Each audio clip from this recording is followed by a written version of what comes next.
Hello and welcome back to KD's Business Tips. We're in part 4 of a 5-part series on tips for businesses during the COVID-19. Now, right now I want to talk quickly about businesses that have experienced a decrease in revenue. If that's you, listen up. This is the time to be strategic in responding to your customers because you need to make a solid plan on how you can continue to meet their needs and look for new and extra needs that they might have during the pandemic. Are things changing for them, right?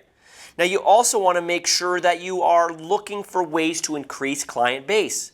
You may need to innovate, as we talked about in the last video. You may need to look for ideas. You may need to go online and do more marketing or just do more things technologically. How can you gain more business during the pandemic? This is something you need to sit down and brainstorm. Very important.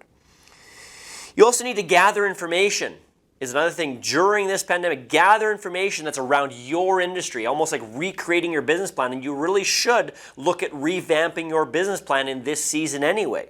So you need to evaluate and gather information. It starts by gathering the information before you evaluate. So gather that information as the pandemic unfolds and as things unfold, right?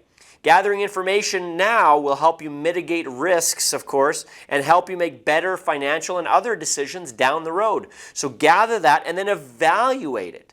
Gather the information, then evaluate it, particularly financial too as well. You need to evaluate what your financial obligations are. Review all your financial contracts, your existing loans and financial obligations. Where do they stand right now? Can things be changed? Can things be adjusted? Proactively communicate, of course, with lenders and vendors and landlords and creditors and so forth to discuss where you are and maybe look for reasonable arrangements that are good for both parties. Look at the timings of your payments and use flexible, maybe extended payment options. Maybe some companies and creditors will give you extended payment options. Look for these. And avoid, when it comes to your finances in your business, avoid a cash flow crisis. You don't want to be in that.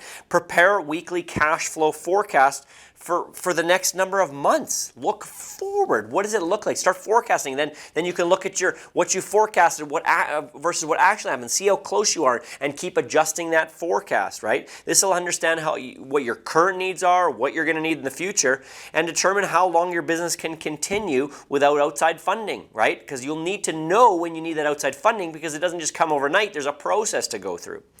Pandemic or not, always ensure that your records are kept in good shape, okay? This is not an excuse to not keep good records in your business. This is a time to keep very good records in your business because after this is, at another stage, there will be lots of governments coming in to audit and do different things, and they will probably be doing a lot remote audits, and you'll be sending them stuff, right? So very important to keep good records for all kinds of situations. If you have any questions, we'd love to hear from you. Post in the comments below. Thanks for being a part of our Business Tips, and we'll see you in the next video.